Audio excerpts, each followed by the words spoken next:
Halo, perkenalkan saya dengan Dr. Gigi Winda, selaku dokter gigi. Untuk penyebab bau mulut ini ada di beberapa faktor ya. Jadi bisa dikatakan normal atau tidak, biasanya dari faktor-faktor tersebut ya. Jadi ada faktor pertama penyebab bau mulut atau disebut dengan halitosis. Kalau di dalam kedokteran gigi itu dengan faktor lokal. Faktor lokal ini itu adalah faktor yang disebabkan dari rongga mulut itu sendiri, biasanya dari akumulasi plak gigi atau akumulasi sisa makanan yang terkontaminasi dengan kuman. Biasanya dari kebiasaan orang atau individu yang frekuensi sikat giginya berkurang atau sikat giginya kurang efektif.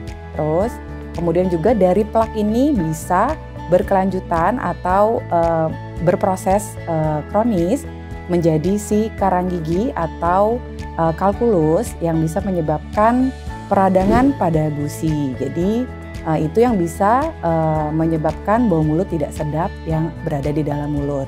Selain lubang ya, terus kemudian juga ada faktor makanan yang kita konsumsi. Biasanya itu seperti makanan-makanan yang terlalu beraroma kuat, kemudian ada makanan yang terlalu mengandung kadar gula tinggi ya, seperti manis-manisan semua ya jenisnya.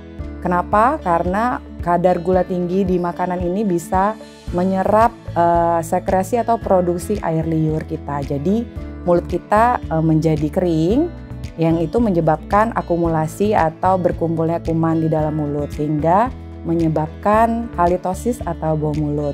Kemudian ada juga dari faktor pencernaan atau penyakit-penyakit sistemik yang ditimbulkan seperti penyakit-penyakit dari organ sistemik, yaitu penyakit degeneratif seperti penderita diabetes mellitus dan penderita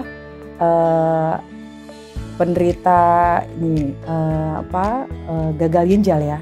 Diabetes mellitus ini kenapa bisa menyebabkan halitosis? Karena dia punya keadaan ketoasidosis ya. Jadi biasanya penderita ini diabetes mellitusnya ini merusak jaringan gigi dengan cepat, dan kemudian juga dia bisa menimbulkan bau yang khas seperti aseton.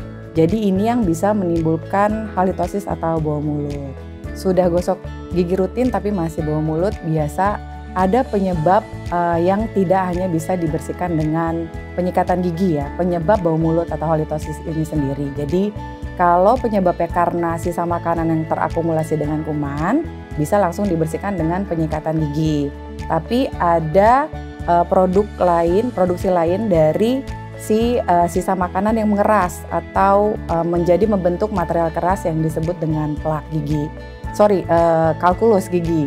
Jadi kalkulus atau karang gigi itu tidak hanya bisa dibersihkan dengan penyikatan gigi biasa atau dengan kumur yang non beralkohol. Jadi dia harus dibersihkan dengan datang ke tenaga profesional, yaitu dokter gigi.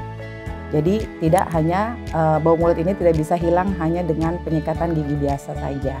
Saya dengan Dr. Gigi Winda, salam hidup sehat dan sampai jumpa.